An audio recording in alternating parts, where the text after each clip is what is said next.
Hi guys, welcome to the Shrewsbury Biscuit podcast. I don't want to call this a Christmas special, but it kind of is because these podcasts have got to remain sort of timeless. Because nobody wants to listen to a Christmas special in April today. You know what I mean? But I'm sat with Jane Pickworth and her fella, Tony Reid. How are you? All right? Good, thank you. Hello and Merry Christmas! Merry Easter as well. Then. Merry Easter. Merry Easter. Happy summer. Happy holidays. Yeah. This I've been so excited about this interview because for people that may know, if they followed the biscuit from the beginning and everything that I've made, I've kind of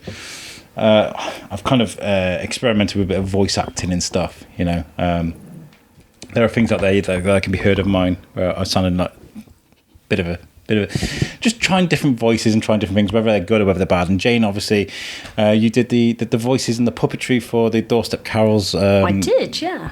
Video, and you've got a history of working CBeebies and cartoons and puppetry and stuff. That's amazing. I love that. Yeah, all good fun. And Tony's a BAFTA winning composer for me. Not composer. I'm a producer. Producer, sorry, my bad. Executive producer for the BBC. So yeah, he's the boss. Yes. BAFTA winning as well. That's just like. I mean, I don't get starstruck anymore, not really. I used to, but when you got, I can see the BAFTAs there behind you. That's some serious heavy metal. It's literally heavy metal there. Very lucky in the past. Okay, how are we going to do this then? Because there's two stars in this room here. Do I speak to you, Tony, first? Let's do that, and then we'll come over to you, Jane. Happy. That's cool. Where does it begin for you stepping into the world of TV and producing? Right. So I get asked quite a lot. How you get into TV? Because actually, it's still a really. It's a very generic question. Forgive me for asking that. It's a really hard industry to get into, and there's my answer for it, unfortunately, isn't that interesting. Only because I just happened to say to someone at a party once, I want to get into TV, and lo and behold, they happened to know someone else who knew someone else, and I just got in really through the back door like that. There's no invite me to one of these parties. Party time. It's not the greatest answer to give someone trying to get into the industry, because it's probably quite a lucky way of getting in. But so I got into through that. I worked on a show called Play Days, which people of a certain age may remember. I remember that. I had. Peggy Patch, who's actually on our top of our Christmas tree. You're forgetting something very important. So forgive me for butting in. Am I allowed to butt in? You're allowed to butt in as much as you like. You need to tell them who gave you your first job, who you worked for. Oh yeah, no, that wasn't my first job though. That was so I worked with Floella Benjamin. That's quite amazing. From Play School, which is a show I used to watch when I was a kid. Yeah. So I worked with Floella and Brian Cant, and I've always worked in preschool telly. So you end up sort of meeting the stars of your childhood actually. So just worked my way out through the ranks. Met Jane on Tweenies when we were working on that together. Hey, we're the Tweenies. Our eyes crossed over the mechanical head, and we met each other on that. That's not true. Your desk was behind me. Oh, and Play Days. And I was aware. No, on Tweenies. On Tweenies. I was aware that this director was like looking at me. I was like, "What are you looking at?" And here he is. Yes, it was like first sight. Yeah. So we met on that, and then so then we just joined the BBC about 20 years ago. They were just starting these things called a digital channel, which and in those days no one really knew what a digital channel was, and we had to decide what we were going to call them. So we called one CBBC and one CBeebies, and then I was just employed by the BBC to make loads of content basically to fill these channels up. And then over the years, the CBeebies particularly has really grown enormously to become a household favourite. It is. It's one of those things that I always joke about with the parents and stuff and the playgrounds. And, I've got a kid that's 16 and I've got a kid that's 6, so I've kind of lived through that generation of TV for quite a while, you know what I mean? But you always joke about, like, you find yourself singing those songs you're listening to every day, like, the Tweenie stuff and Justin Fletcher stuff.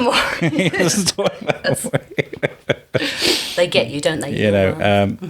Something special, and all those things you hear every day. It's one of those things, but you are the guys behind it, which is very, very cool. I love that.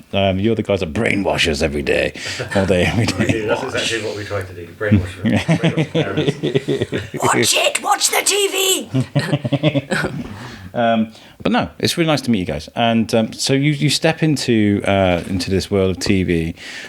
What is it like, sort of stepping into that? from the offset? Is it a lot of a lot of action? Is it a lot to keep up with? Is it like you're building something new?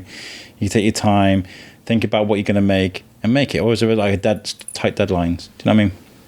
Yeah, there's always tight deadlines. Making telly is so expensive, and so you never have that much time, because time is the most expensive bit, people's time. So yeah, it's always very well organised, a well-oiled machine, so that you can make it as efficiently as possible. So you definitely, you're always sort of feel like you're up against time. There's always a sort of pressure to get things done quite quickly and efficiently. But it's not. It's a great industry to work in, and there are sort of glamorous sides to it. So, as you say, picking up awards at award ceremony, that's the other end of the scale. That's the kind of really glamorous side of it. But on my very first job working on TV, it was my job to empty the porta toilet that the producer had used that day, because we were in a location where there was no toilets nearby. So you go from that is one job to kind of being at an award ceremony. So it's and then there's lots of things obviously in between all that, but. It's not always as glamorous, especially when you're doing location stuff and you're stuck outside in the cold and you've been in the rain all day and you've got hundreds of cows running at you. So Jane ribs me about this. So obviously health and safety is always a paramount hoof and safety. Paramount importance. But when we were doing tweenies, I was directing at that time, and I wanted to do a shot where we had the tweenies in this country lane with a herd of 200 cows coming down behind them. And so the team, the crew, are on the sort of side of the country lane, and it just suddenly became quite scary when there's like that many creatures kind of getting so close to all your equipment and all your people, and you're like, oh, they're going to get squashed any minute. But they didn't. No one got squashed on tweenies, thankfully. That would never happen now, though. That would never happen now. What happened then? 20 years ago, was it? It was more than that, wasn't it? Yeah. But, it was. I think sometimes you the unexpected. You do things and you go, oh, okay, that maybe we rethink that next time. But over the years of interviewing people, so I like to. I was explaining sort of off before we hit record that I like to speak to people behind the cameras anyway. With the USUC stuff, we've spoken to so many producers and creators, and there's Richard Cook as well, who very similar. Was like the runner for the big breakfast, and he went on to create Pop World and create these amazing things, and he started off as that like sort of emptying the toilets, doing that sort of thing, and worked their way up. But is that traditional role, somebody in sort of TV a lot of people start as a runner, and that's the kind of entry level role is a runner, and really your job as a runner is to do all that stuff. You make people's tea, you get the biscuits, you fetch Tony, why do I not have a cup of tea in my hand? Exactly, because you've got coffee and fizzy water. Yeah, so you're always the first on set, you're always the last off set. It's one of those jobs where you just do everything. But what in children's telly, because you have quite small teams, you end up sort of being a bit of a cog, a bit of a bigger cog in the mechanism, even as a runner. So that's why I think it's a great industry to get into as a sort of entry level job, because you quickly move up the ranks and you end up doing stuff. And actually, I got one show I was working on Play Days. I used to sit in front of camera and read lines for lighting and things like that while they're waiting for the presenter to get makeup on. And I hate being in front of camera. I'm definitely a behind the camera person. Me too, but I end up getting absolutely hate it. But unlike Jane, but the producer actually offered me a job. She went, "Oh, look, we're looking for a male presenter. Would you be interested in doing? Because you're really good when you sit in front and you do our kind of our test pieces." And I said, "Absolutely no way, thank you very much. No way I want to be in front of that camera." So, you got caught on stage once, didn't you? Tell them about that. Oh yeah, I do. So Jane comes from a theatre background. I come from a TV background. I didn't have any much experience in theatre, but I got asked to help out for a week on a Play Days live show, and you had to turn a bit of set, and it was a weird piece of set that you had to turn, and basically I got on the wrong side of it, and I ended up on stage. It's called a revolve. Sort of revolve. I ended up on stage, which is not the bit that you're supposed to be on when you're. You have to sort of like pretend to be a lamp and so sort the lights came up on stage, and Tony was like, "Wah!" there, and it freaked him out big time. So that's I prefer telly to theatre. That's because if you make a mistake in telly, you can kind of unless it's live, you can kind of go back and do it again. So. One chance, that's it. I've been playing around with the idea of doing a bit of panto and stuff, maybe. Oh no, you haven't. Oh yes, I have. Oh no. But One day, maybe, I don't know. I've never really done that. I mean, this is the weird thing, right? I did a Q&A in front of a full audience at a cinema a couple of weeks ago. No problem, no notes, did it, smash it out of the park. The prison, I get in people's grill as a different character, and I do that sort of stuff. But the idea of being on stage, the likes, that's different, isn't it? It's very different. And being someone from a theatre background, you probably appreciate that, right? Yeah, it depends what you get asked to do. I mean, I can touch on that when you come to talk to me, because I have some very funny stories about live theatre.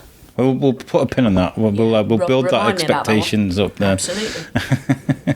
So, stepping up the rungs of the ladder, I guess, is there a pivotal moment for you where you're given your own first sort of project to oversee, the first big thing you get to look at? Yeah, the pivotal moment for me was actually a sad moment in that I was working very closely with a producer, and we were filming out this way. Actually, we were filming in Ludlow, and her husband, she got a phone call halfway through the shoot saying that her husband had fallen down the stairs and had quite a bad accident falling down the stairs at home. He was quite frail, and so she had to go back to him and asked me to then direct and produce for the rest of the shoot. And so that was my opportunity to kind of go from an assistant producer to producer and director, purely because that happened. And then the company I was working for at the time, they were making another show as well. And as a sort of, I think because I'd done quite well sort of taking the reins at that point and looking after the shoot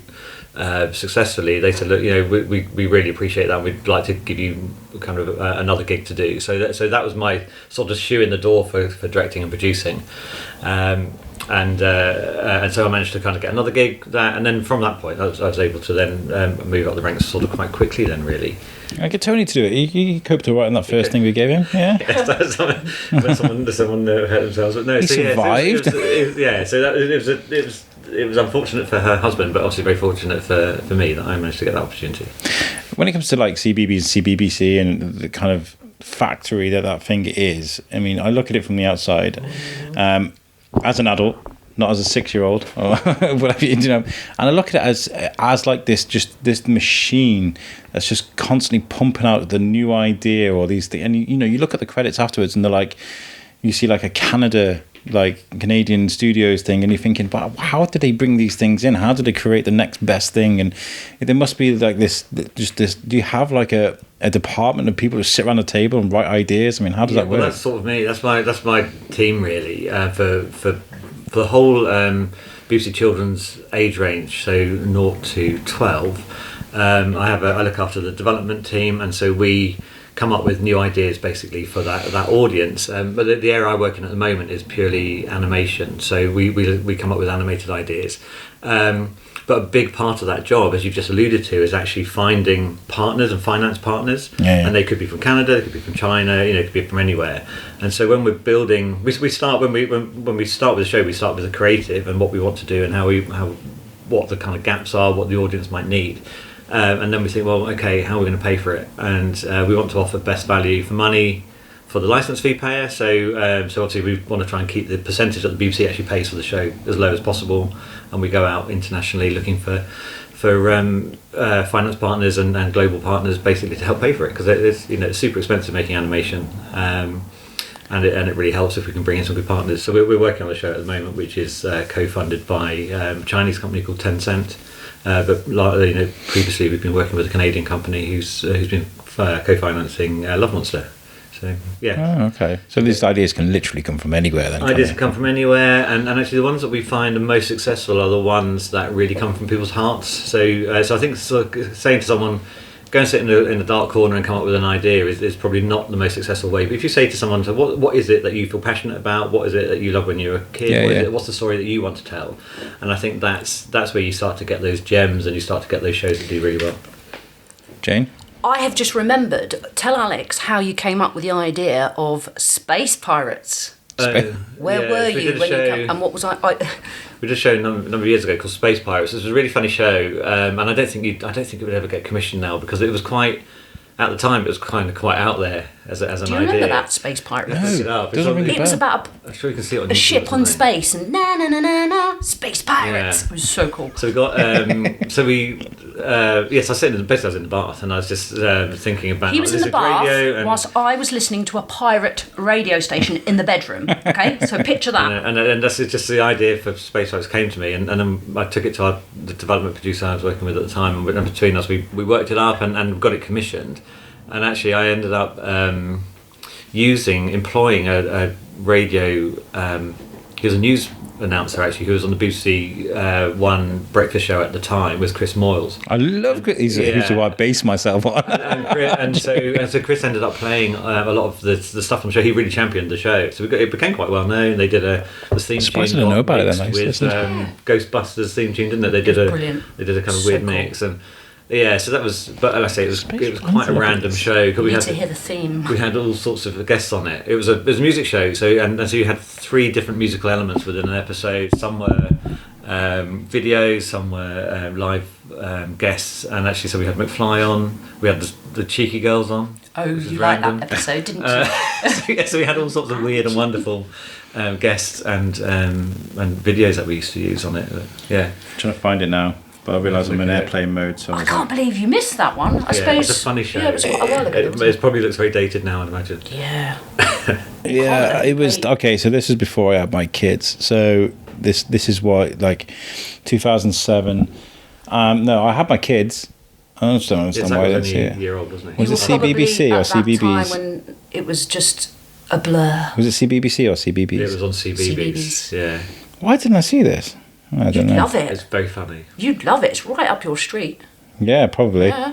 Especially, Yeah, I'll probably see it and I'll be like, oh, it'll probably do weird things to me. Do you know what I mean? Nostalgia, you haven't seen anything for years. I'm working on the radio doing the naughty stuff. Sometimes I'll find a song that I haven't heard since school and I'll be like, oh, do weird things to me. Yes, we'll see. But no, I like that you've come up with ideas, and I love that you use Chris Miles as well, because I love that guy. One of my Zillers was a good one for music, though, wasn't it? Zillers, yeah. Yes, I know that one. Yeah, we did Zillers on the... So, we wanted to do a show that was introduced different types of music to the audience and actually and allowed the audience to see real instruments being played. And so we had some great guests on that as well. I used to love that one, the music and, because you'd always have, at the end, you'd always bring on a guest or someone else. Yes, that's right. So there's often you had Brian May on, didn't you? Yeah, we tried to get Brian May. We couldn't. Who did we have? We had The Darkness on. Leo, I've forgotten her name. Leo, the deaf percussionist. Oh, she's amazing. Leo Klein.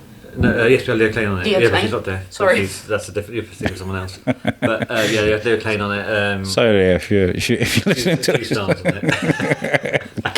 She's like, cut it out. Yeah, that's a good. And we got really good. And the same musicians who did the music for Zillers did the same music for Space Pirates actually, and they also did the music for Go Jetters. And Go Jetters, everyone seems to talk a lot about the music on that show, and it's really great kind of disco earworms, aren't they? Earworms, and Chris Banks and Wag, his kind of musical partner, they go by the company's called Banks and Wags, and they are really fantastic musicians, and they do some fantastic work for us. And I think Chris he played keyboards for various bands, including McFly and Busted and all sorts. So, amazing. They come from sort of pop background, so they write some good tunes. He's really cool. He did a little jingle for me. We were filming a promo, and Tony just said, "Oh, Chris, can you just do us a little jingle?" And he did. Yeah, just as you do. It's nice when people do stuff like that. I've got a guy that does voices for me, Moose Cooper. Shout out to Moose. And he I'll be like, I need this thing, and I'm not quite sure how it'll go. And he'll be like, okay. And then a day later, he'll send me this thing, and it'll be amazing. I do this thing on the radio called The Poll. It's just like I get people to vote between a particular song or something. And he was like, here's the poll, the only cure for sadness, And I'd be like, that's genius, Because we're casting at the moment, so keep doing the voices. This is your audition. This is my audition. Right, well, I gotta say that, and I was very conscious about this. I'm not here peacocking, going, oh my god, look at all these voices. Get me into the world of TV. Do you know what I mean? An audition right now. Well, I think life is an audition, though. I think everything that I create is kind of like me sort of selling myself. I had a bad day on the radio last night. Sorry to hear that. No, it's all right. My computer sort of failed. Like the sound wouldn't come through, so I couldn't hear what was coming through the radio. So I was 20 minutes late starting my show. It was a nightmare.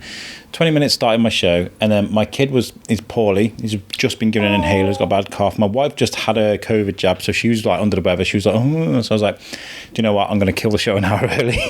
So, and you do things like this, and then you think the next day, like, how has that affected me? What if like somebody was listening to that show then and were like, this guy's an idiot. I'm not going to ever give him word. You know what I mean? Like these are the things that go around in your head. But you got to have your bad days, and I feel like you just got to bounce back and have good days. Like today, I'm feeling great today. So it's good. And you never know when you're going to, you never know when you're going to meet someone or say something that just sparks the next thing. There you say, so you always basically say life is always just a bit of an audition. I'm very aware as well that this I've only been doing it sort of 7-8 months, the radio. This is my time to learn to press the buttons properly and to suck a little bit, just to be bad and and learn the trade. What I was going to ask was, obviously CBeebies and CBBC, they make different types of TV shows. Obviously they make the cartoons, the animated stuff, and they make the Zingzillas was like puppetry and live, almost on stage kind of stuff. Live action, there you go. What's the hardest? Obviously animation, you go away, you send away animation, but what do you prefer to work on? Oh well, so my experience is across all the genres really, but I'm looking specifically after animation at the moment, but which I really enjoy, but it's a very long technical process. So sometimes I think it's quite nice to do the live action stuff, which tends to be a little bit shorter, and you kind of get to it a bit quicker. But I think probably one of the things I'm most proud of is we used to do. We still continue to do it as a department, but I used to look after the live shows for the Christmas show, and we introduced ballet to the CBeebies audience, and we introduced Shakespeare as well. So we did the first Shakespeare for the CBeebies audience, and I was really proud of that, and that because that just that's really, what you got an award for. We got an award for that, and it just really went down so well, and we got that. I think we got that really right, and so I was very proud of that. So those kind of theatrical experiences. Having said I do TV and not theatre. I actually really enjoy doing those kind of theatrical experiences. It's got a very broad range of. But to understand Shakespeare, you use the comic. So I'm not. That's a good idea. I'm not a big Shakespeare buff at all. In probably the complete opposite, and yet the producer who I was working with was, and actually we made a really good pairing because she had a lot of assumed knowledge that I didn't have, and so I was more like the child basically. And I thought, so I just said to her, look, if I don't understand this, there's no way a 6-year-old's going to understand it or a 4-year-old's going to understand it. And so my start point was to look at kind of literature that was aimed at the audience first, so I could get a sense in my head of how we should be presenting it really.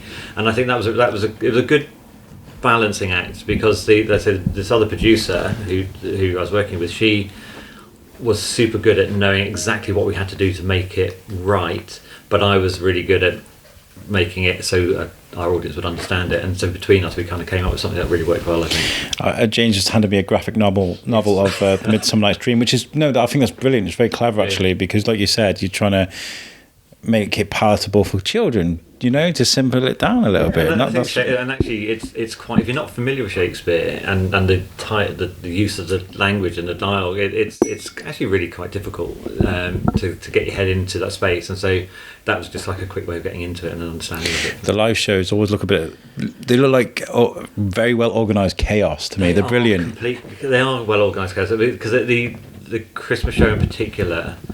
For various reasons, we only have 6 days, and that includes rehearsals. So you're putting on a massive, all singing, all dancing, technical show in 6 days, which is crazy. If you say that to any theatre person, they when we first started doing it, they said, you really can't do this. There's no way you can get that done in time. But we managed to pull it off, and it works. We're into a pattern of it now. We know exactly what happens and what happens on every one of those days, and it's scheduled to within an inch of its life on all the rehearsals. So. But it's good, and it's grown over the years. It's got better and better. I'm always looking for like the characters. Where's Cook and Lion going to come in? Where are they going? I love them guys. They're working with them at the moment, aren't you? I'm working with Richard, who plays Lion, and he's doing voice for us on a new animation. Oh, brilliant! Yeah. Oh, we love that.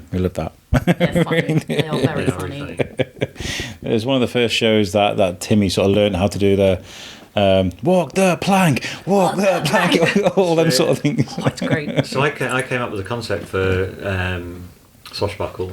Really? And then as a kind of, I really wanted to do a physical game show for the preschool audience. I've not seen that. It's, when you're looking for new ideas, you're really looking for kind of gaps, stuff that hasn't been done before.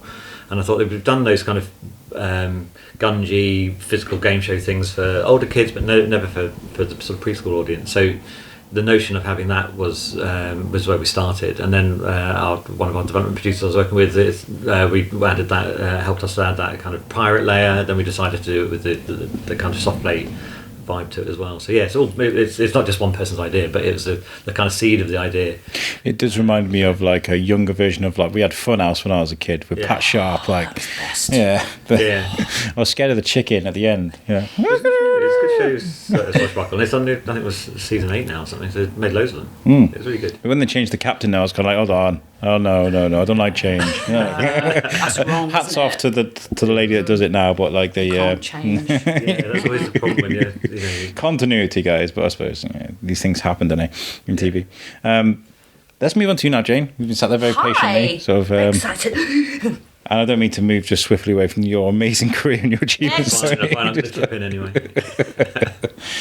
Where do you start as a performer, as somebody who works with theatre and puppetry and voices? Where does this begin for you? Well, it started literally when I started to talk. Apparently, I said to my mum, I want to work with the Muppets. That's what I said.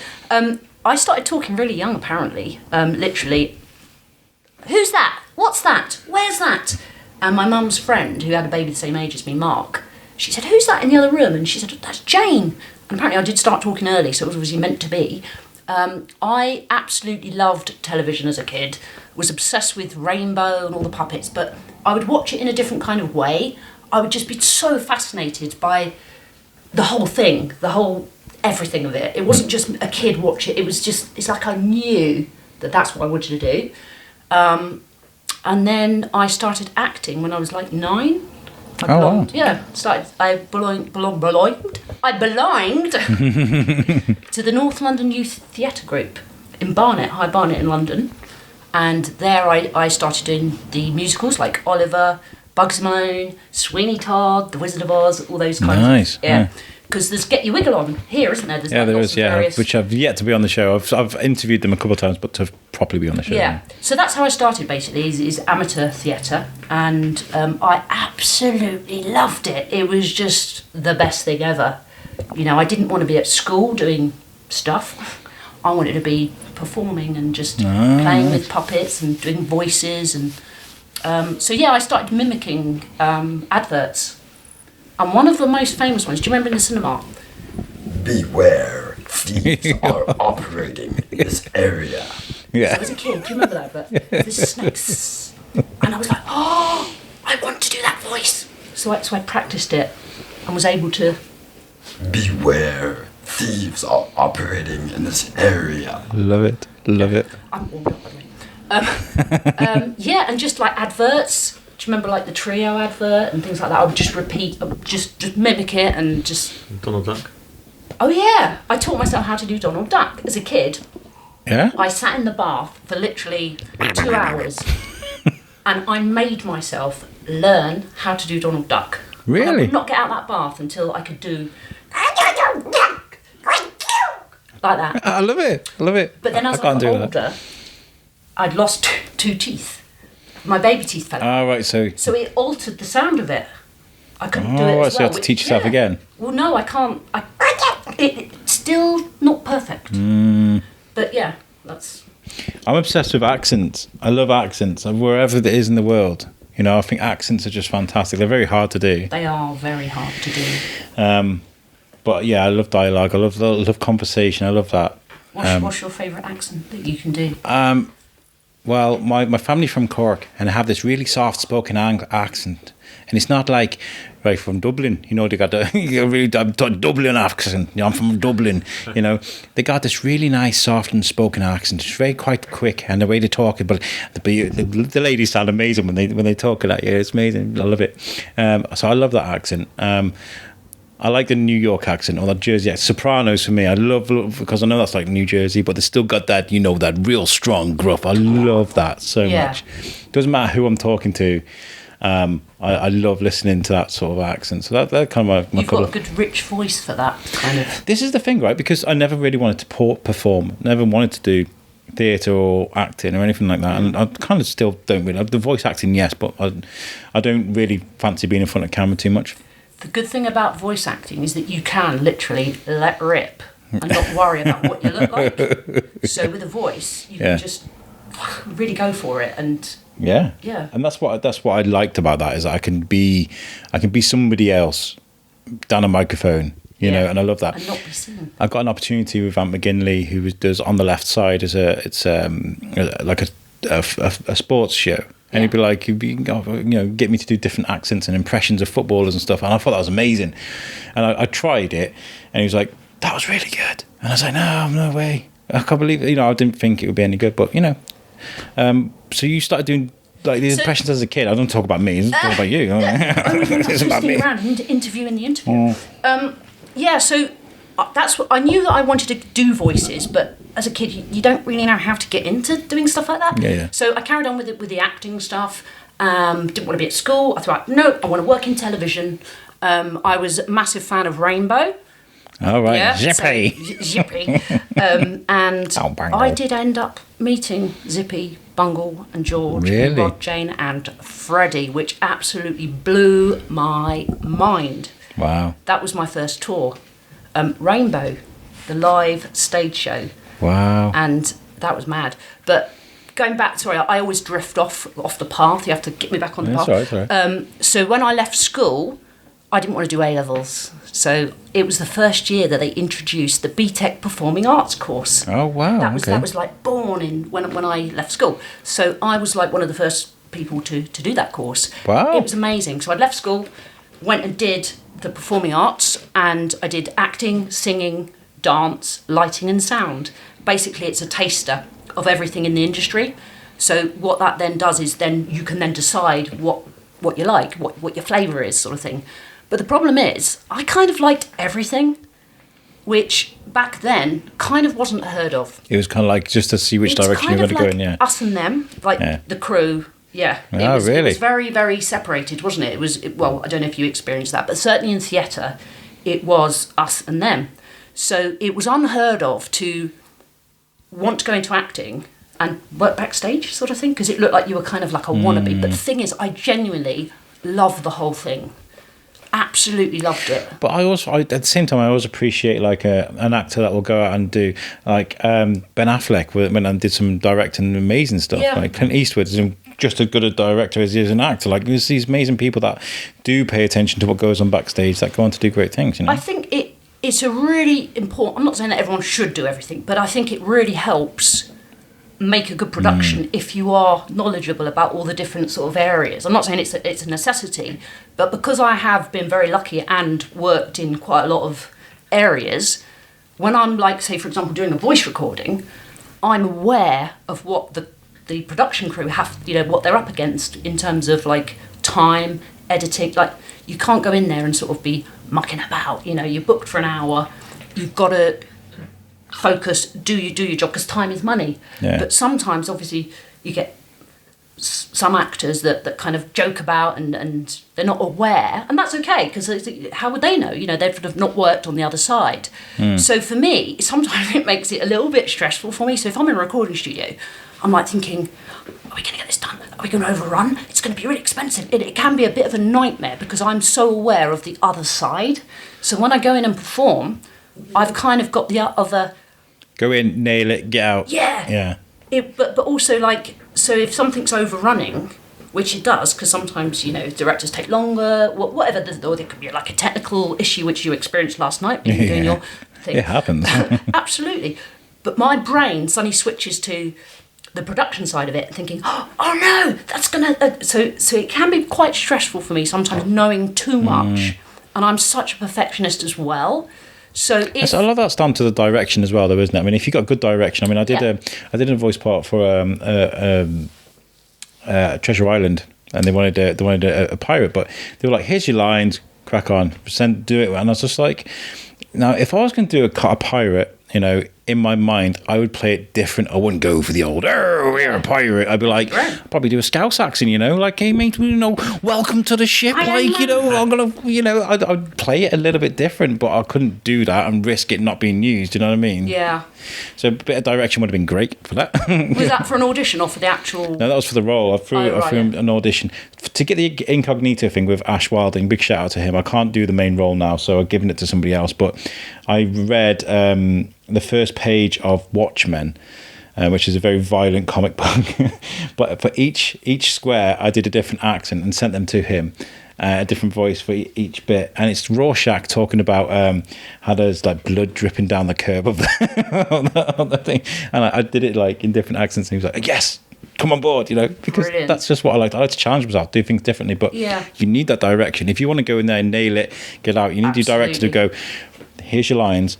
Why don't you do it as if, you know, you're feeling really happy and you're really excited? It's Christmas. Imagine it's Christmas morning and you've just woken up. Go, you know. Yeah. That's what you need, I guess. Yeah, it depends. I mean, like the role that I'm playing now, Eager Beaver on Love Monster. I auditioned for it, and all I was given was probably about 3 things. That Eager Beaver was a beaver. She lived in a forest, and her cousin is Fluffiest Tiniest Bunny, who's voiced by Sarah Hadland.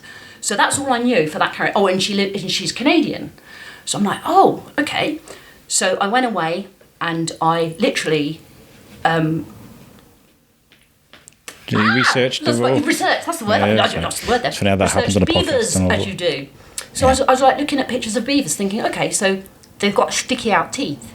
So they're going to talk with a bit of a lisp, perhaps. So they're going to talk like that, and then they're Canadian, so do we do a lisp or no lisp? So I spent literally a whole day figuring out different beaver voices, because you just don't know what they want, the producers want. So it's down to, if you're auditioning, you've got to come up with some pretty, you know, cool thing. But it's not just the voice, you've got to be able to sustain the voice. Yeah, because it's all very well someone saying, oh yeah, you know, yeah, I can do Bart Simpson. Yo, do the Brakeman. Sorry, I haven't warmed up. That's pretty bad. But can you actually read an entire script and do a full episode and sing in the voice? Singing, isn't it? It's singing. Yeah. So you've got to think about all those things as well. So when you're coming up with an idea for a voice, you've got to actually think, okay, so what are they going to ask me to do in future episodes? Can I actually do that voice? And does it feel okay to do that voice? Because, like, if I was to do the... I'm doing that. Beware thieves. If I was to continue to do that voice, I'd ruin my voice, probably the whole script. So with the beaver, I kind of made her my own. I thought to myself, right, okay, diversity. What about if she lives sort of on the border of Canada and America? Big shout out to Tom Bruno there. He lives in Vermont now. So I thought, yeah, there's no reason why. Because if you think about it, accents, they've got to change at some point, haven't they, between counties and countries. Yeah. There's got to be a switch. So I thought, right, I'm going to kind of make it my own, and I'm going to sort of make the accent comfortable for me to do, and just see how they take it. And they loved it. I love it. I love that. Yeah. I think we definitely need to get you on you speak to Tom Bruno then, because he can literally spit over the border. He's there in Vermont, so I'm almost like, hey, Tom Bruno, hey, welcome to Canada, hey, welcome to tap a tree into a tap into a tree, maple syrup. That's interesting though, that you kind of got this character. You didn't have much to go on, so you made it your own. I think that's kind of beautiful. Yeah. Why not? You know, that's what brings the character to life, isn't it? I think, when they absolutely, yeah. I would never, ever audition for something that I didn't feel that I felt comfortable with. Yeah. You've really got to love the character.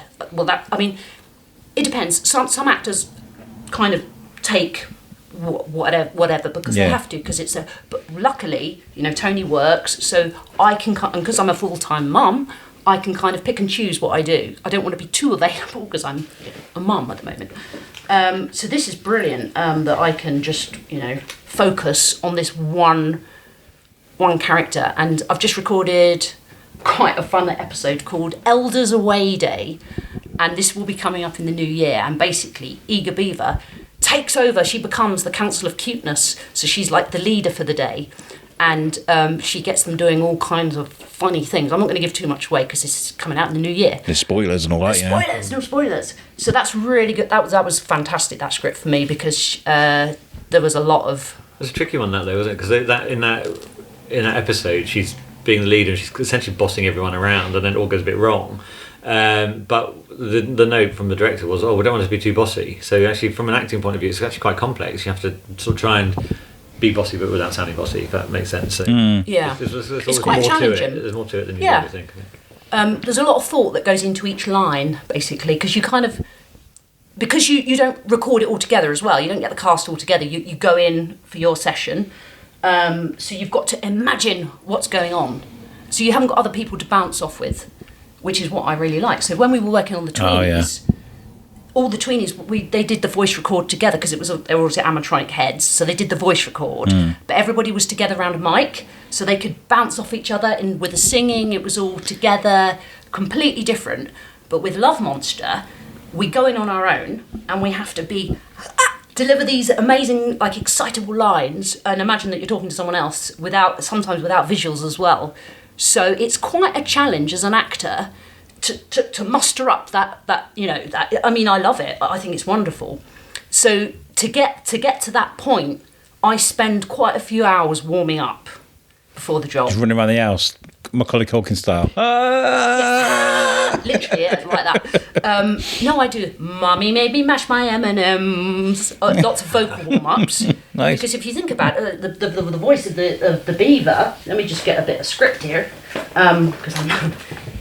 Hi, I'm Igor Beaver, and you're listening to CBeebies Radio on BBC Sounds. I mean, I haven't warmed up there, but you can hear it's like quite a pushing. It's got to be perfect. It's got to be perfect. It's got to be perfect. Yeah. So you do need to spend a long time warming your voice up to get that clarity, to get that energy, to get that. I had a bit of a bad experience on a last couple of recordings. No one knew about it. Only we knew about it. But it was the day the Duke passed, which was October. Was it? that was in the summer, wasn't So it? summer. Yeah, sorry, Duke. So we were driving through London, and I was about to do some recording, and we had Poppy, our dog, with us, and we were just driving past Harrods, and all of a sudden the signs came on that the Duke had passed. So I was on my radio, so I was like, and suddenly all the traffic stopped, and, it was all a bit strange and stressful. Am I going to get to my voice recording? We were late anyway, weren't we? We were a bit late. And then suddenly, Poppy decided to throw up all over me in the car. No. So I'm like, oh my God. So it was quite crazy. So we'd had this news that London had kind of come to a standstill. I'm due to start recording. The dog's just gone, yeah, and I'm covered in dog puke. It was like, oh my God. So the glamour of telly. The glamour of telly. Yeah. So yeah, I turned up at my session probably stinking. Luckily, we had to wear masks, so the sound technician so no one smelt it. But yeah, and then Too much detail. TMI. that was quite fun. So yeah, I had to turn up like Those days, I feel like we all have bad days, but when they start bad like that, you kind of the only way is up. Yeah, the only way is up. Absolutely. And the last session of the recording that I did, it overran, which was fine. But had it have overrun another 20 minutes or so, I decided to get a sick bug, literally. We wrapped, we finished the recording, got back in the car, and for 3.5 hours I was vomiting on the way home back from London to Shrewsbury. So what I'm trying to say there is that had I overrun 20 minutes more, I'd have been in the voice box. It was a nightmare. Painting the walls. Yeah, Yeah. but I started to feel a bit dodgy like during the session, and I'm like recording Eager Beaver.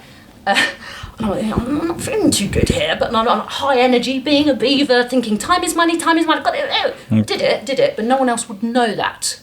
But yeah, it's quite challenging. And this is the thing. This is why I like to speak to like people like yourselves that are the stars, and then the people behind the cameras, like you, Tony, because people just don't know. They don't understand it. And we've spoken to I made some amazing friends. I'm very, very privileged to say I'm friends with Charlie Adler, who is Starscream. Yay, big shout out to Charlie. Charlie's amazing. He was in the 1986 Paddington Bear with Tim Curry. He was Cow and Chicken, and he was in Our Real Monsters. You know, he's Ickis from Our Real Monsters. I love that. But I love, these are my heroes. But as well, there are people that make these things with their hands, and they deserve as much appreciation, because that empathy of understanding how things are made and understanding of that, it goes a long way. Absolutely. It really does go a long way. Everybody in the production is important. Yeah. Right down from the runner, right up to the big series producer, exec producer. They are all important. Without those people, Doesn't get They made. wouldn't be a show. It's funny, you know. I don't think people really, you know, even what we're doing today in terms of podcasts. You know, people don't appreciate all the work that goes in behind it, and and I think one thing that always struck me when we were doing sort of kids shows is that the amount of times someone said to me, "Oh, you have a script? I thought you just made it up." And like, no, That's not how the world works, son. Because I think they think because it's for kids, for young kids, that you don't have to have stuff like that. You don't have to have all those kind of component parts. Even more so, really. I mean, I've spoken to writers and stuff. When it comes to kids' TV stuff, you've got to be very careful with what you put in there, because what you say and how you say it, taken out of context ridiculously at times, you know. Yeah. absolutely, like you wouldn't be able to come on and say, "Hello, mums and dads, boys and girls," things like that. You just kind of have to word it differently nowadays to include everyone. Everybody, and when you're being interviewed, thank goodness this is being edited, but like if you were doing a live radio show, which I have done before, the stress, thinking that you might say something not right, you get one chance and it's live, that's scary. Especially when it's the BBC, you know. Oh yeah, absolutely. I mean, if BBC Shropshire or BBC offered me a job, I'd take it. You know what I mean? But like, I feel like I'm never going to be there. There's people that train for years, for their whole entire life, to work with the BBC. You know, and I'm not there yet. But I mean, like, you know, you've got to be careful. They are the BBC at the end of the day. You know. And James Goshi pointed. There's a responsibility that comes with it. That you have to be to make sure that you're just being appropriate to what the BBC's values are all the time. So you just have that in the back of your mind. But just to let you guys know that there is a dog in the background. It's cute Poppy. She's allowed. Dogs are welcome on the biscuit. Poppy the Yorkie poo. Have you guys ever made any sort of mistakes that you've had to sort of reel back on that you remember? I don't know which one you're thinking of. You go first. Well, I mean, you do. You make you do stuff. You make decisions on things, and you think, and actually, I think taste change and things change over the years as well. So decisions you might have made 20 years ago, kind of won't hold up now. So you have to be quite careful. But I think that probably this wasn't specifically me, but probably one of the biggest newsworthy mistakes I think that we made on Tweenies was that we had one of the chap who does the voice of Milo does a great impression of Jimmy Savile. Big shout out to Bob Golding. So and we were doing like a disco episode of Tweenies, and so he put on this kind of Jimmy Savile voice, which was fine in 2001. Back then. But then cut to a number of years later, and we're sat and actually we were either here or old. We were having breakfast. And we were watching telly, and they showed a rerun of Tweenies, and they had this Jimmy Savile impression going off on it, and Jane said, "Surely you can't do that now, because this is obviously post all the horrific news that came out about him and his life." And so I got straight onto the blower to our compliance team. Blower is the phone for anyone who doesn't know. And said, I think we might have a problem, and sure enough, within minutes the whole thing exploded into quite a big news piece. I think the Sun picked up on it, and because you just, I say that show was made and complied before all that happened, and then it just imagine how it gets twisted though. Little did you know, Milo was a sympathiser for. So it's exactly that. So, and you're like, okay, so they pulled the next. It was supposed to be shown a bit later on in the day, wasn't it? They had to pull it. We pulled the from show, schedule. and it won't be shown again. But but yes, so sometimes unfortunate things like that happen. And sometimes unfortunate, you know, when we were doing Go Jesters, one of the biggest sort of thing, the considerations for us was we were trying to do global themes, and sometimes those global themes are things like weather and things like natural disasters, you know, a mudslide or an earthquake or things like that. And you can almost, it's always sort of sod's law that the day that goes out on is due to transmit, there's been some disaster in the world, somewhere, and so you need to be sensitive to that. So we're always sort of shifting the order in which we transmit those shows to make sure that it's not insensitive, and we're careful with the kind of content we do. But you want to do those sort of they are things that happen in the world that you want to educate kids around, and so you just got to choose. I imagine getting things right as well culturally. I mean, like I remember I went to Cosford, and my wife is from Colombia, right? And they'd spelt on this map of South America in a museum, and they spelt Colombia with a U, and I was like, that's really bad. So we wrote to them, and we were like, you need to fix that, like, and they did, to be fair, but they didn't check it. No, there's been a few occasions where there's been some spelling mistakes on kids, like. But this was a huge map. Yeah. Like, why you want to be? It's amazing. Yeah. No, you try. It's at the end of the day that there's human beings making these things, and there's always an element of human error, at times, and so you make your best judgments. But yeah, sometimes things slip the net, and you kind of hope that these things happen. I remember the Justin Fletcher thing with something special. I think he was something to do with sign language, and he'd signed a swear word by accident, or it looked like a swear. I always remember that because that's what that's popular. I can't remember what the Macathon sign is that he did, but it's very similar to a rude word in BSL. So I think it's that's where. But people always going to pick up the mistake was.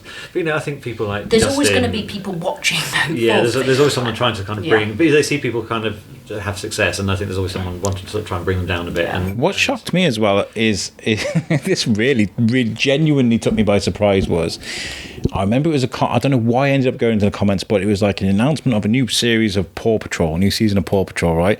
And there were adults in the comments going, I can't wait for this season. Last season was great. And there was genuinely adults really looking forward to the next season of Paw Patrol. And I was like, that really fried my head a little bit, because I was kind of like, this is for kids. I mean, there's adults genuinely really excited. Do you come across that? Yeah, we make our...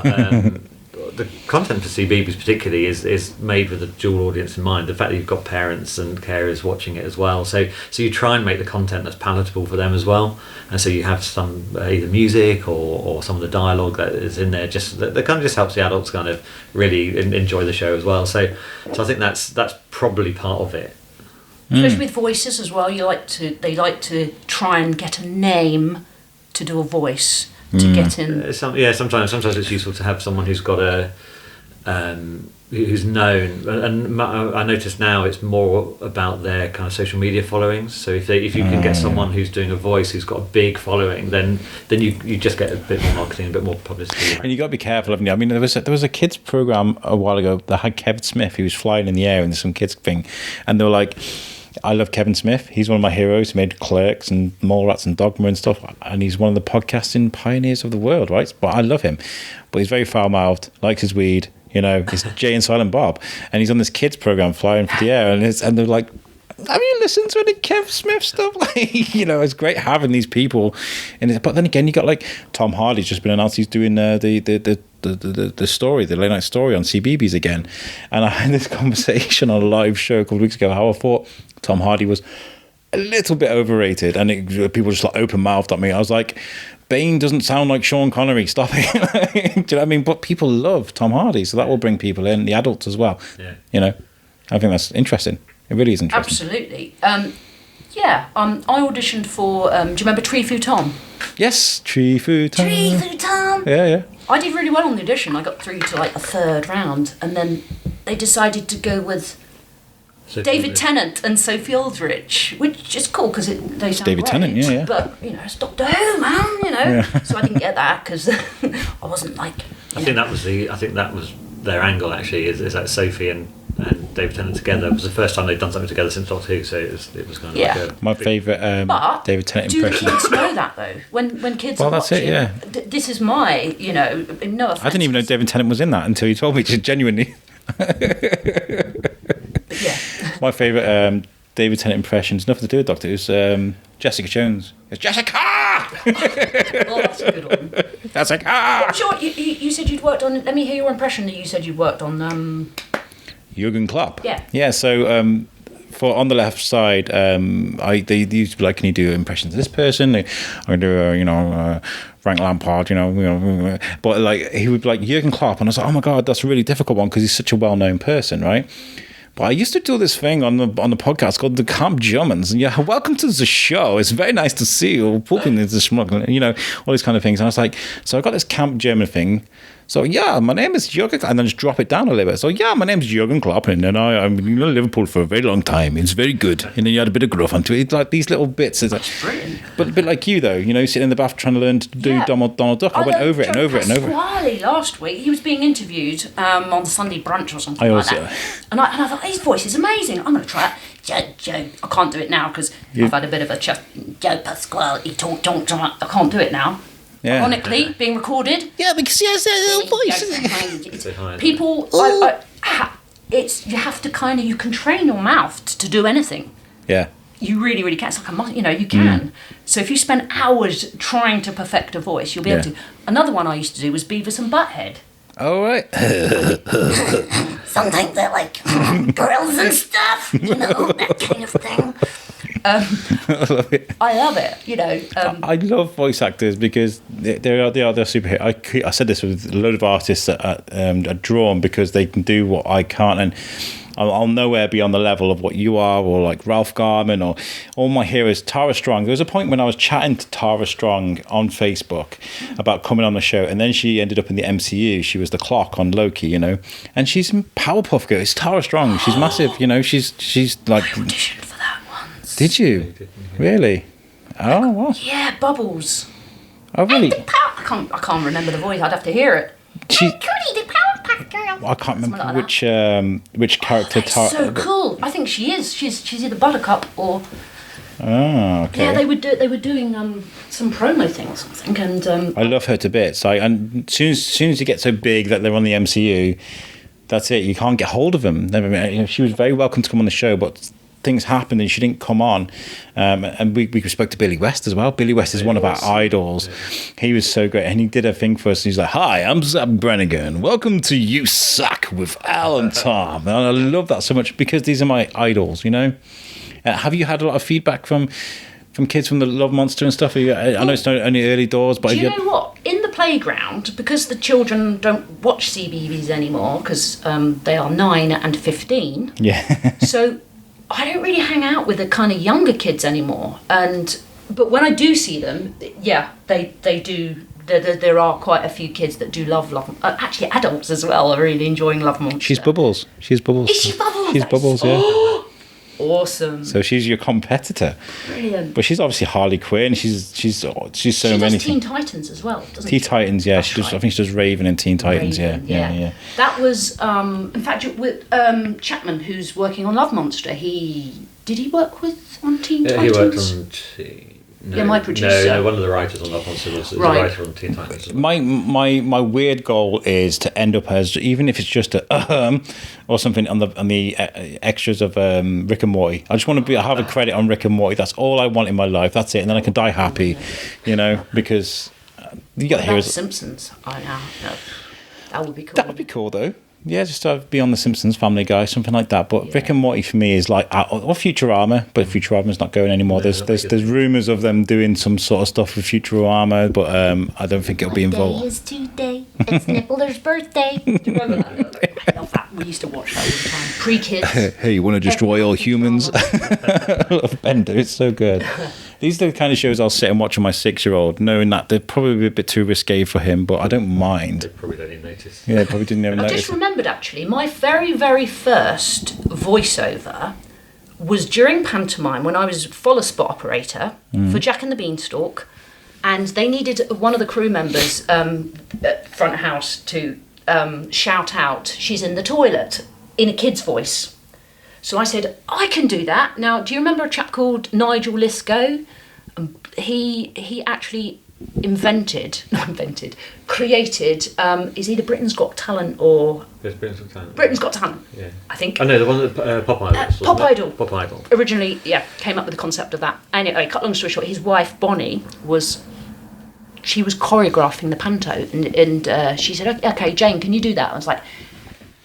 Right, where's so-and-so? They shouted out, and I had to shout out, "She's in the toilet!" And they went, you should do voiceovers. But that's what I wanted to do anyway, eventually. But because they said that, I was like, right, that's it. I'm doing it now. So yeah, but I've worked in production first, but I was an acting understudy. So I was a stage manager, stroke understudy for play days. So I had to go on stage as Poppy the cat, Peggy Patch, and what was the other one in it? Y-Bird. That's right. Remember Y-Bird? No. You My memory's like... no. I remember certain things, but not everything. I remember like the highlights of certain things. My life is just like... It's one of those things. Yeah. A distant... Yeah. haze. Yeah. I have to write everything down. Seriously, you ask me a question, I have to look through the book. But no, I had to.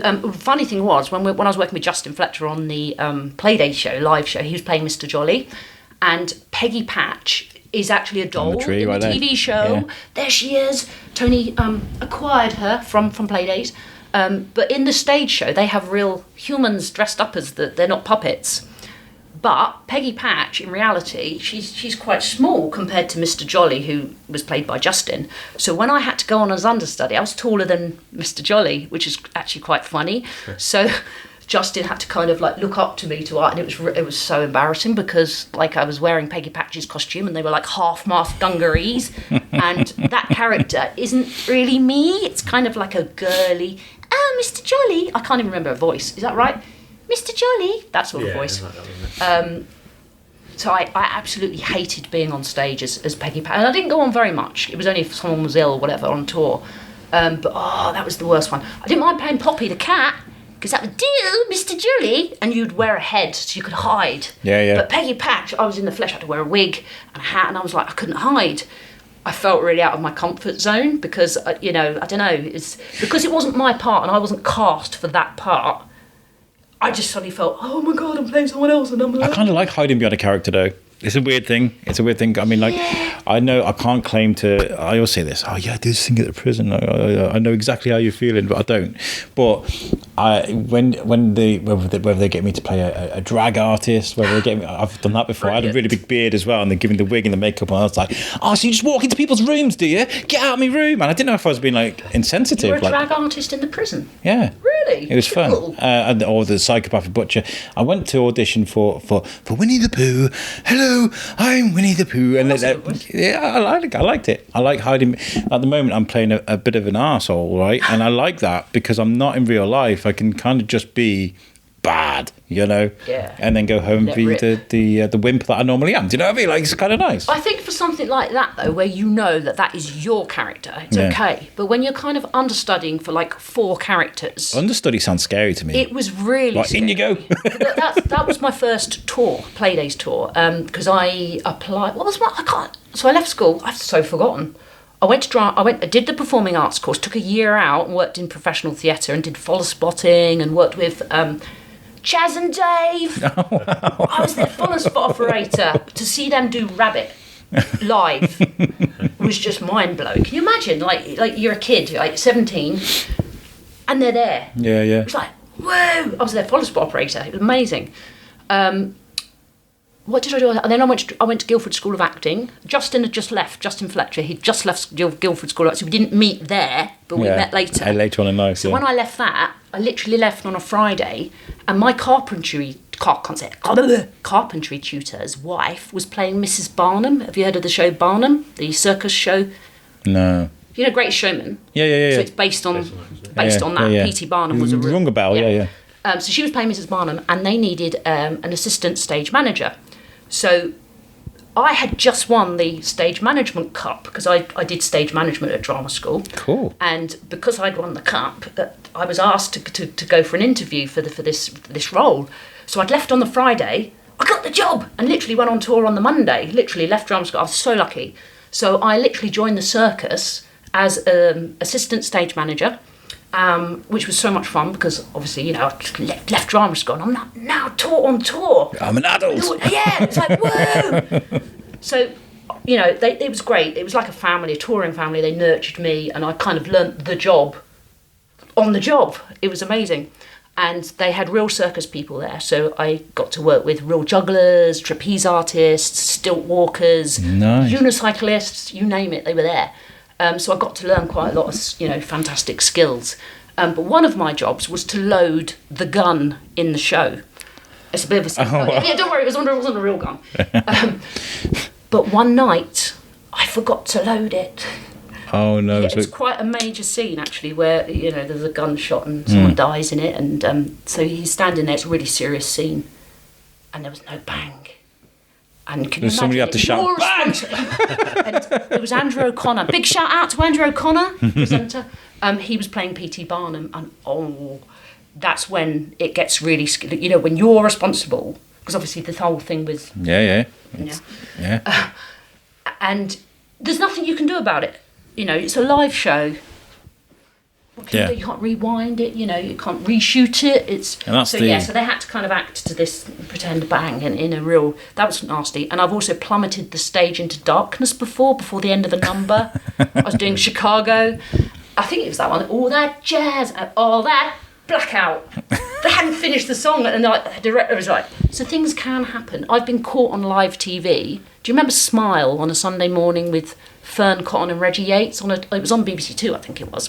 And there's a little monkey in it called Neville. I think so. Was it just after the live and kicking thing sort of died down? Yeah. So they had a regular puppeteer who would do Neville, but obviously when he went on holiday or was off sick, I would come in and take over. The voice was pre-recorded on a keyboard, so he had certain phrases, little things like that. I remember that. So you'd have a script, and you would then press whatever button, and it was the producer, Billy McQueen, doing the voice for Neville. So I didn't ever do the voice, I was just like puppeteering. But because it's live, again, you can't be really focused, and it's a 3-hour live show.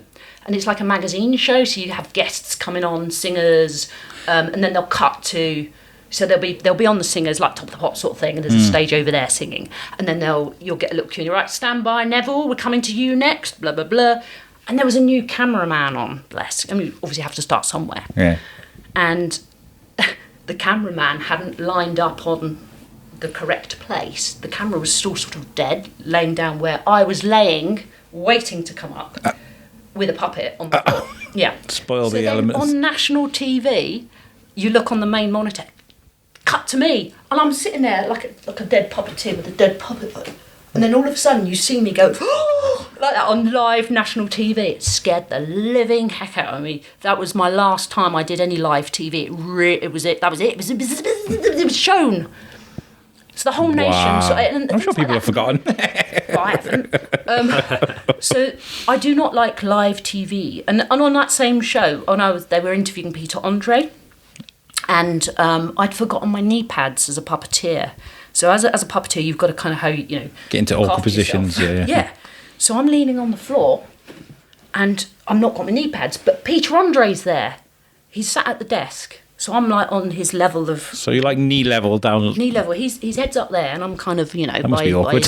It's all right, actually, at the time. I'm like there with a puppet, and I'm like, not thinking about my knees, and he's there. He'd just come out of the jungle, and do you remember the song Insane? Yeah. So he was singing that on the show. So I was kind of in awe, because he's a really lovely guy. He's a really, really nice guy. So I'm like, looking at Peter Andre, and then we finish the show, and I stand up, and I'm like, my knee's real bad. And I had this lump on my knee. And basically, I'd got housemaid's knee. Have you heard of that? No. So in the olden days, when ladies used to, well, I'm sure men did too, clean the floor, then they used to kneel, they'd get a lump on their knee. It's called housemaid's knee. So yeah, I had to have a knee operation because I forgot my knee pads. And I was going to ask about that as well. That was Poppy. It's okay. Sorry, everyone. Poppy's allowed. You're all right. Well done. You just warned everybody of a threat. So yes, it comes with its. Yeah, it's dangerous, and it's. But there's you always see the I don't know whether it's Kermit the Frog or puppeteers, and they're lying in a box at people's feet, and that must. What's that like lying there for so long at people's feet? Awkward. It's actually really comfortable if you've got the right equipment. So I have a puppeteer trolley, basically, and it's got an adjustable. We haven't got it out; it's up in the loft, but it's like it's sort of like a deck chair on wheels, and you lay down on the board. It's got wheels on it, so you can make the puppet walk, and then you have your monitor attached to the trolley because you never look up at the puppet when you puppeteer. You're looking down at a monitor. Ah, okay. So you know what the camera's looking at. Absolutely, yeah. It makes sense. It's quite technical. So to get a puppeteer, you're gonna, it's quite technical. You don't just have the puppeteer and the puppet. You've got to have like the trolley, the monitor, because I trained with a Henson company for puppeteering, Nice. and all the Henson gang, they use straight scan monitors to work with, but I work in reverse scan, so like a mirror. Okay, so you go left is right and right is left. Absolutely. Yeah. So when you get on set, if your monitor's not the correct setting, it's like being drunk with a puppet, and that's happened a few times, and it changes, doesn't it? If the camera, can you explain that one? If the camera's behind the puppet, then you don't need it to be reversed because the mirror image doesn't quite work. But there's a real, I think there's a real slight snobbery around monitor usage in the puppeteer community. So if you are a Henson trained puppeteer, there is the right way of doing it is to have a straight scan monitor, but it's actually far easier to use a reverse scan because it's more intuitive. So, but there is a little bit of a snobbery around it, I think, in the industry. But, me and my best friend, we used to have these arguments about. We used to play Call of Duty. He likes to play reverse axis.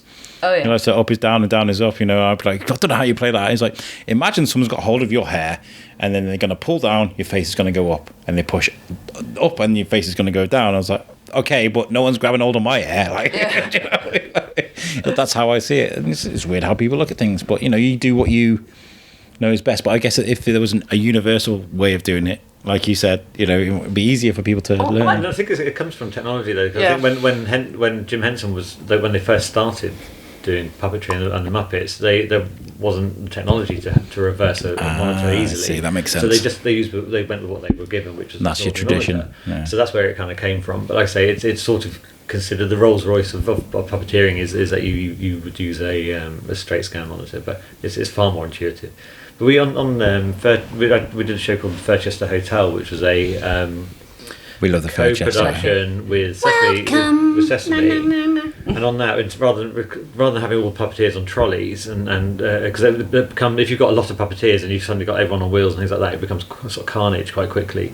So what happens is you end up raising the set up. So the set was actually built about 1.5 meters in the air, so that the puppeteers can actually walk around with the puppet above their head. So you never see the floor. Have you ever seen any behind the scenes with? No. So they're quite a lot of the time they are raised sets, so that the humans are. I saw the thing at Alton Towers. Is it Alton Towers? Yeah, Alton Towers. CBeebies land, right? And they got the Furchester Hotel. Did you go on my ride? There's a Num Tum ride, and I'm in it, number 8. We went on them all. Num Tum 8. We went on the Go Jetters one, and there's a Tree Food Tom thing as well. Yeah, we've Did you done go that. to Justin's house? Yeah, Chuck things at each other. Did we do that? I don't know. Probably not. Right. And on that experience there, they do have like a raised up counter, don't they? Yeah, they do. Yeah, it's all like big trough below. Yeah. But yeah, so we do that, and so you raise the setup because you can't create a trough in the studio, so you raise the setup. But the problem we had on Furchester was had the bright idea that we'd like Big Bird to come and visit the Furchester Hotel one day. So 8 meters tall. So we suddenly had to build a floor area for Big Bird to come in and cheat that a bit, really. But with the voices for Furchester, am I wrong in thinking that Elmo didn't really have an accent? Because it is the person who does Elmo around the world. So it is Ryan. the genuine, big shout out to Ryan. It's the genuine Elmo. So whether his accent was softened in the UK because he was just staying in the UK or not, I don't know. But him and Cookie Monster were the original. The original, well, not the original, but the two. It's David Rudman. That's a sole subject, isn't it? The whole Elmo thing. Yeah, you currently do it, and that's the chap who does Big Bird now. It was the original one. So they flew over from. What an amazing thing to work on. I'm still in disbelief that I actually puppeteered on set with Cookie Monster and Elmo. I mean, like, I still don't rock believe. stars of the puppet world. Yeah, it's like. That is just. So what's also been really nice about that project is one of the directors that we had, a chap called Jack Jameson, really good puppet director. Oh, he's amazing.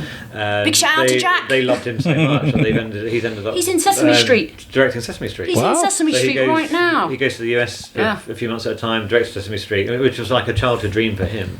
One of the puppeteers, Warwick. His childhood dream was to work with the Muppets. He's ended up working on Sesame Street as well. Making a big push on the Muppets thing at the moment, aren't they? Disney Plus. So that thing that we did here in the UK is kind of given opportunities to so many other people. It's been great. And that's really good. I feel like you need to keep the flag go, sort of the flame flowing. Oh, I don't know. Pass on the torch. You've got to keep it going because, like, it's an art. What you guys are doing is art. At the end, is an art, and it needs to keep going. I guess the whole Jim Henson puppetry school thing is designed to keep that going. I don't know if that goes on anymore. Does it? No, it was. We were really lucky actually because I think it was whilst we finished doing the tweenies. And that was when I wanted to make my break into the voiceover world, because I'd been directing EastEnders, background on EastEnders and things like that, and Grange Hill. And that's when I knew that I wanted to change. And then we heard through word of mouth that the Hensons, who were based in Camden Town at the time in London, they were going to be doing a course at Elstree Film Studios. Oh, right. So I was lucky to apply, and there was a lovely guy, Pete Coogan. He was the exec producer of Hensons then. I think he's still there now. Big shout out to Pete. He's really cool. Contacted him, and I got accepted on the course where I met some amazing people who are still my friends now. But Andy Heath, who made my puppet 20 years ago. Big shout out to Andy Heath. He puppeteers when David's not in the country. He helps out with Cookie Monster and does loads of stuff. And there's some amazing people that I met on the course, but they're all around the world now, but a lot of them are working on Spitting Image, and have you been watching that, Tom? I didn't, because even though I am involved a little bit in politics of things, I kind of stay away from things that are politically charged and stuff. So I know it's all about So I'm aware of the puppets though. Especially the older ones. They were very brilliant and a little bit scary as well. They are scary. Yeah. In fact, our friend Neil Sterenberg, big shout out to Neil Sterenberg. He lives he's down the road actually. He's in Church Stretton. Oh wow, okay. He is a puppet maker. Hey, buddy. And if you look at most UK puppets, I think it's fair to say that he's built them. He's a big Nuzzle and Scratch. He builds a lot of puppets as well. Is he Nuzzle or is he Scratch? I always get them mixed up. Did you see Nuzzle and Scratch? The llamas. Yes, I remember. Alpacas, the alpacas. But no, Neil's a prolific puppet builder, but he also puppeteers as well. He's working on Spitting Image. I grew up with Zig and Zag. I remember Zig and Zag. Our mate Damien Farrell. And I remember that I was, because my family in Ireland, we were watching Irish TV, and Zig and Zag just it was like a couple of years after Zig and Zag had sort of done their thing, and they were hosting on this thing in Irish TV, and I was like, oh, Zig and Zag Irish? I don't know, but it was amazing to see them, We'll have to hook you up with an interview with is he Zig or is he Zag? Damien. Our friend Damien. No idea.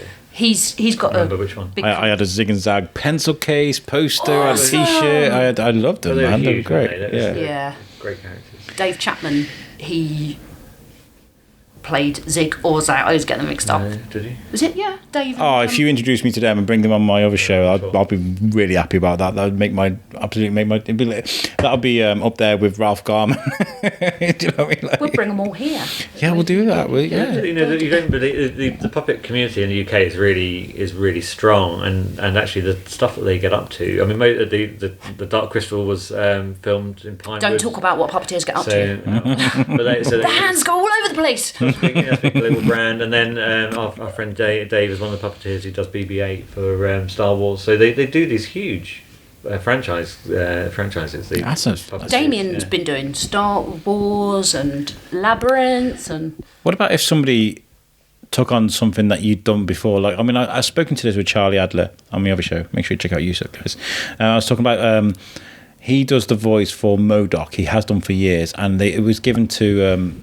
Patton Oswalt, and I was like, how do you feel about somebody else taking you? He's like, good luck to him. Sometimes you get like an email saying, oh, I'm doing your thing, do you mind if I step into your shoes?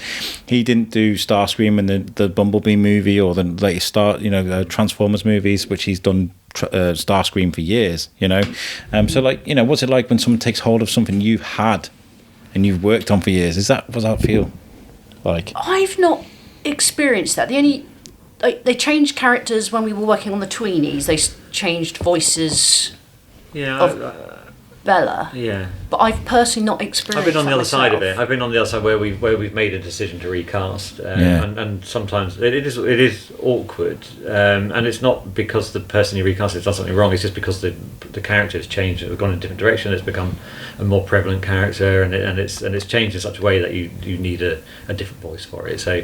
So yeah, it's a little awkward, and I presume they must feel kind of like, okay, well that was my character, but Did you ever watch Burn Notice? Not Puppets, but Burn Notice. No. It's on Disney Plus, but they literally changed. There was a character in it. She played an Irish character, and then they switched her to American literally for the next episode. It was Really? that drastic. Well, yeah, but the pilot episode, she's got such a strong, quite dodgy Irish accent, and then they clearly thought she can't do an Irish accent. That's terrible. So let's So when it went to Scratch series, that. it happens. Yeah, Simpsons. Listen to the they Simpsons. changed a lot, don't they? Yeah, They yeah. change any. Early Homer sounds like this, and in the beginning of The Simpsons, Marge, he's kind of has that weird. It's remarkably different. You Isn't don't make friends with salad. it? You don't. I think you try not to recast, obviously, but it happens on occasions.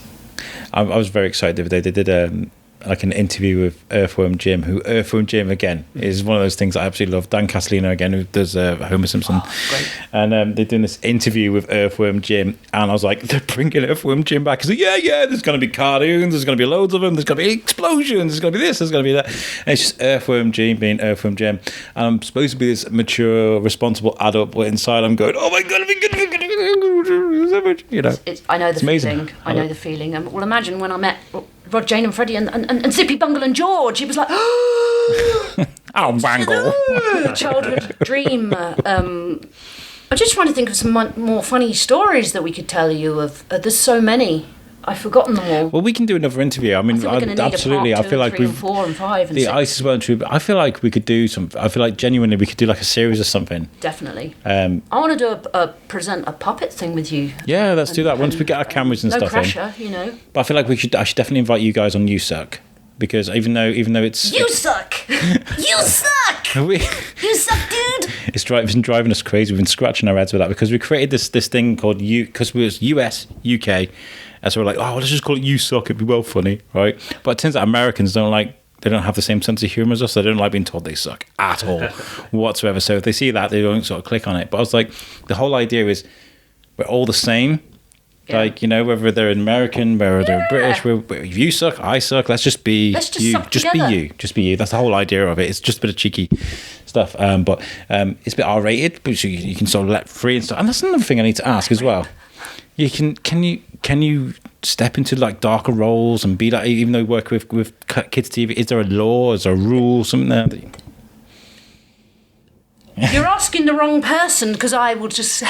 I mean, Can Justin Fletcher suddenly end up doing a very sweary role and then go back into CBeebies sort of thing? You know what I mean? Like, no, I think with someone like Justin, it's always really difficult for our presenters, because actually we don't have them on any kind of exclusive contract or anything like that, so they can go off and do whatever they like, but it would be really awkward, I think, if Justin did that. I think for him particularly because of his level of fame. yeah, well, let's not put words into Justin's mouth, but I mean, like, it'd be tricky for him. But he does, he went off and did.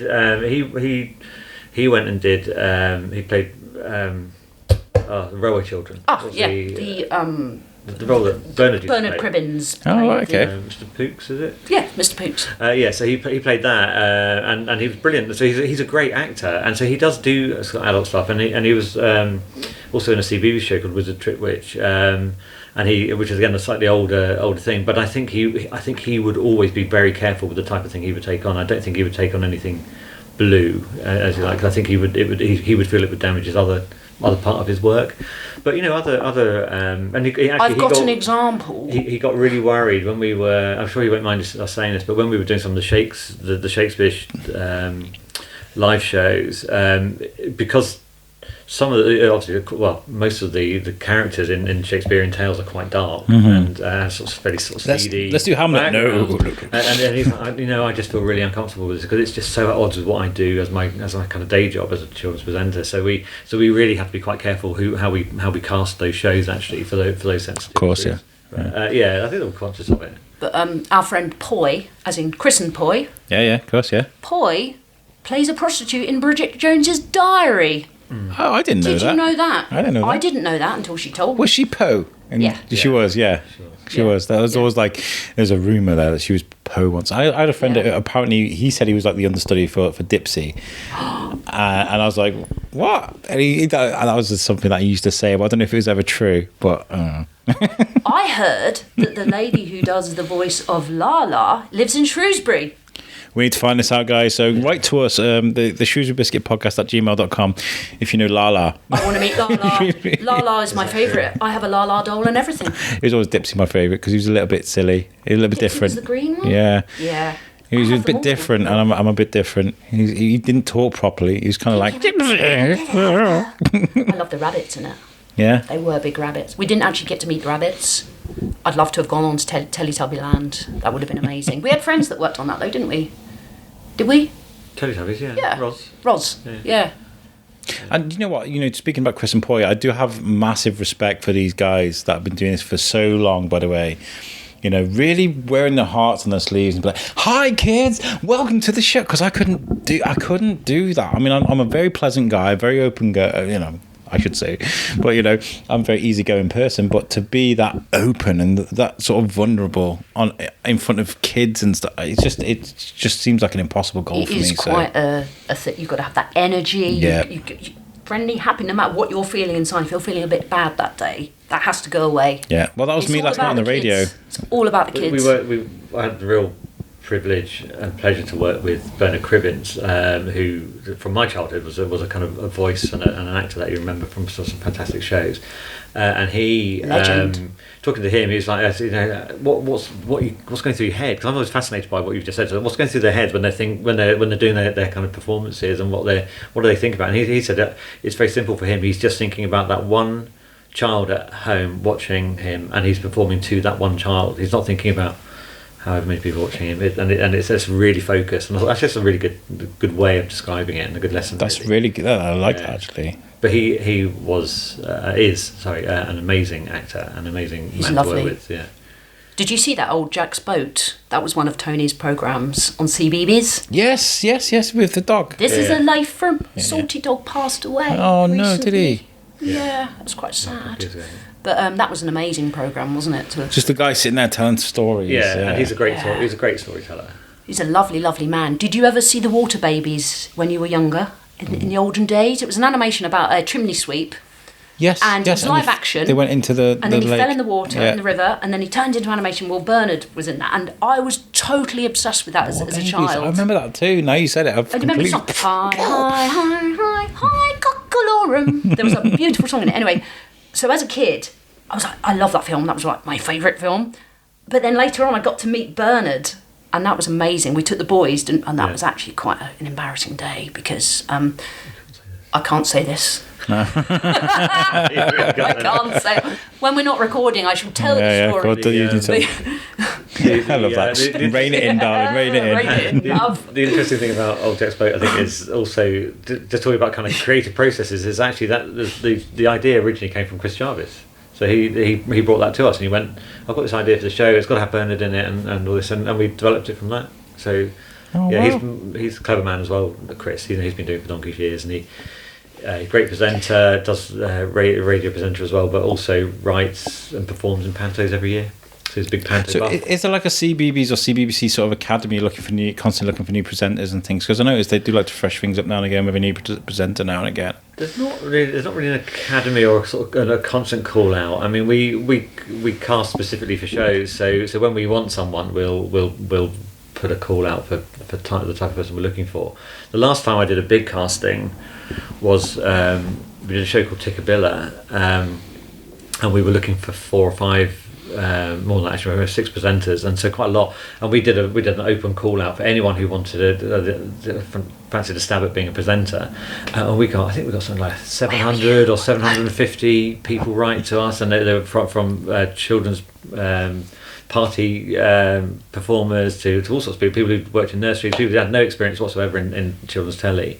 And we've met some really interesting people, but there's 700 people is a lot of people to see in an audition, so we obviously whittled that down. And actually that was the show where we actually cast Justin, and that was the first show he did in Vision as a TV show. So amazing. I remember Tickabilla. I remember the controversy. How does the song go? The presenter.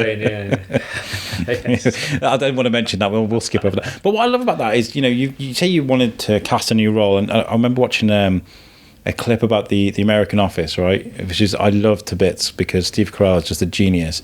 But I also love John Krasinski, and I love his story because the role for Jim in the American Office. I don't know if you've seen it, but you have people like Seth Rogen and all these people in movies and TV that you see loads of people applying for the role of Jim, and then you get young John Krasinski, never done anything, and he just does it naturally, just like yes, I'll be selling paper for the rest of my life, and he just knocks it out of the park. And they had to go, I'm sorry, Seth Rogen, we're going to go with the young kid. Do you know what I mean? Like to have the kahunas to say no to a big star because you can see potential in somebody that you've never heard of. And I think it's what I find is with casting is that you actually don't know what you want, and so you do invite some known people into the audition process because you kind of know their voice. Well, maybe it's that sort of thing that we're looking for, and so you do see kind of recognisable voices, but they're not always the right person actually, because within that mix of people that you're seeing, you're also seeing younger or new talent to you as well. So and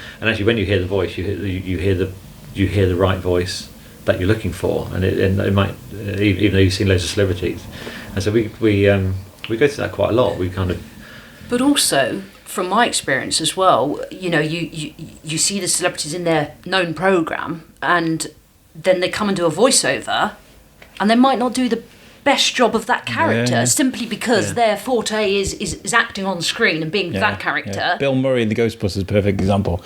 Didn't do the voice of the cartoon, but was amazing in the movie. Yeah. There you go. And it is amazing actually how many actors won't do voiceovers.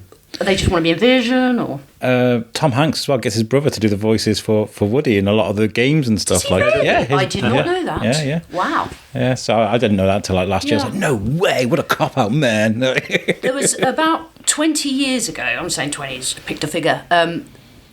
When I first started off in the voiceover industry, there were quite a lot of actors on stage and on screen that wouldn't even go anywhere near doing a voiceover because they weren't in Vision.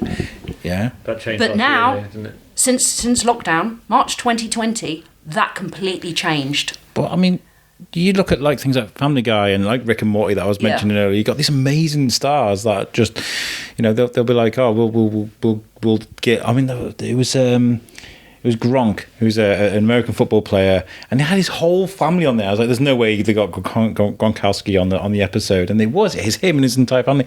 They're big A-list stars that are like, we'll do this, we'll do that, because they can see it, But also, it's again, I've worked with lots of different actors, and some of them do it for the passion and the love, because, like myself, I probably shouldn't say this, I do it for the passion of it. I love doing it so much. And that's what attracts me to you. We're speaking to Jane on Messenger, by the way. You can just pause through your passion for what you do, and I love that. Forgive me if I bombard you. I love chatting to people. I love entertaining. I mean, like the other night, for example, when we were doing Carols on Your Doorstep at Katie's house, I took the puppet along, and I was very aware that there were kids there who were quite bored. But no offence, because the thing is, the carols. We see the merit in what we're doing, but the kids are just kind of like. So I was thinking, I felt real bad for these kids. I was like, right, I'm going to go and get the puppet, and got the puppet out and started singing with the puppet, doing the carols.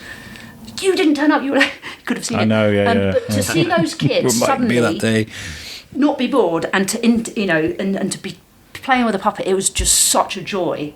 The fact that I'd rescued these kids and entertained them and made it fun for the kids whilst their parents were singing, enjoying themselves. Yeah. This is where I'm at, entertaining children. Because when I was a kid, I loved being entertained, and it wasn't just being entertained. It was, I would admire that actor or that musician or whatever, whoever they were, and just totally appreciate that they were a human. I was just totally fascinated by it, and I wanted to give it back. You do, even as an adult, though, you find yourself appreciating that. When we went to Skegness a while ago, the dreaded Skegness journey.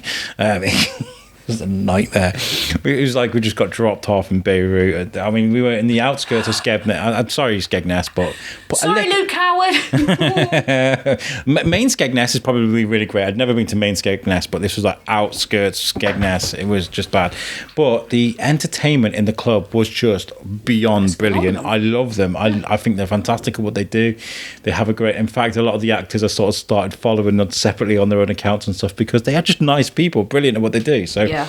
And when it comes to like red coats and stuff like that, this is like a standard now, and a lot of these people do go on to do different things with acting, theatre and stuff. You do meet a wide range of people, don't you, in the industry, and a lot of them are, lovely people. But it's like anything. You get all sorts of eggs, don't you? But the ones that are really passionate and that do it for the love of it, and that are real people, are just lovely. They're really, really nice. I mean, having worked on a big soap, I've worked with an array of actors and. From June Brown to Steve McFadden, all incredible actors. Martin Kemp. Yeah. Spano Ballet. Yeah. I had to drive him on. Older Loki. I loved him in Loki. He was fantastic. He's amazing. There's some lovely people out there. Really, really lovely. He knocked actors. that out the park, actually. He really did a great job. Yeah. Did you see Loki? No. Disney Plus. It was glorious purpose. There's loads of films we need to see. Loki's Spider-Man. fantastic. Have you seen Spider-Man? Not yet, no. No. Next week I want to will work do. with Tom Holland. Oh, he's a nice guy. So badly. Nice guy. His voice is amazing. Yeah. I love his voice. Yeah. Brilliant. It's brilliant at what he does. And that's the thing with Kevin Smith that made the hair stand up on the back of my neck. He's like, there's this English kid, and then he starts talking, and he's like, that's an authentic New York accent from Harlem, and I was like, that's how it's supposed to sound. He's like, and it's a British kid who looks about 15 doing this accent. He's like, I'm so jealous, I love that you appreciate him. I was recording a couple of weeks ago the Christmas song for Love Monster, and I was suddenly aware that my director Maya was American. So I suddenly became really paranoid about Eager Beaver's accent, thinking, and there was one word that she picked up on, I can't remember what it was now, the intonation was a little bit not quite right. I forget what the word was now. Wasn't it like Christmas? Was it the end of the... Christmas? I can't remember. But anyway, she pointed it out and she tried to get me to say it in a different kind of way. But once you can't unhear some words, can you? And I just could not. I can't think what the word was now, but I could not do it. So we had to change the line because I couldn't say the word. I was arguing with Mike Perkins yesterday, and we were talking about Constantine, who's one of my favourite comic book characters, and he's like, "You mean Constantine?" I was like, "No, Constantine." And I was like, hold on, he works at DC Comics, and I'm arguing. Constantine. Does he say it's not Constantine? He says Constantine, and he's like, it's not like a tomato thing. He goes, no, there was one thing where he says it rhymes with Clementine. And I was like, but in the TV show, and in Keanu Reeves, he said, John Constantine. Shia LaBeouf says it, I'm John Constantine, But but that's like the Shrewsbury and Shrewsbury. Oh, don't get me started on that. Yeah, I'm a Shrewsbury guy. Absolutely. And then I spoke to Nigel Baker, who's like, then there's Scruggersburg. And I was like, what? But Shakespeare, Taming of the Shrew. But I don't argue about it, but we often have conversations about scone and scone. Scone. You say scone, don't you? I say scone. I say scone because GONE is gone. No, but SCONE. there is a better reason for scone. Because what's the fastest cake in the world? Scone. It doesn't work if it's scone. So you've got to be wrong. Yeah, but I say scone because it irritates you. Okay. Once you start eating it, it's gone. Yeah. Right, we've done over an hour and a half. I told you I didn't stop doing it. Yeah, but no, this is great because this is it's a really good feature episode, and this is an icebreaker for sure. I mean, we're definitely going to do a different one, and what I'd like to do is I'll open up to my listeners. Write in, what would you like to talk about with Janie? Would you like to do a puppetry class, a couple of YouTube episodes, whatever you want to do? And if you have any questions for her, we'll collect them, and we'll ask them. Or we could do a song. Yeah. We could do a mad song. But one of the first things Jane asked me this morning was, do you sing? And I was like, no. She was like, you do now. Yeah. What would you like to see Alex do with a puppet? Oh, just throw me in the firing line. You want to do voices? Well, then do voices. We could do a quiz. We could do a quiz. We could do a quiz. Yeah. We could do a song. We could do a broom cupboard. We can do like I know you see, don't like doing improv. But we can. There was a thing we did on Horses and Biscuits where I had a person, their trait, and a scenario. Oh, fantastic! So it's a German guy, and his trait is his camp, and he's introducing a podcast. Hello, welcome to the podcast. And silly things like that. I'd love that. We could.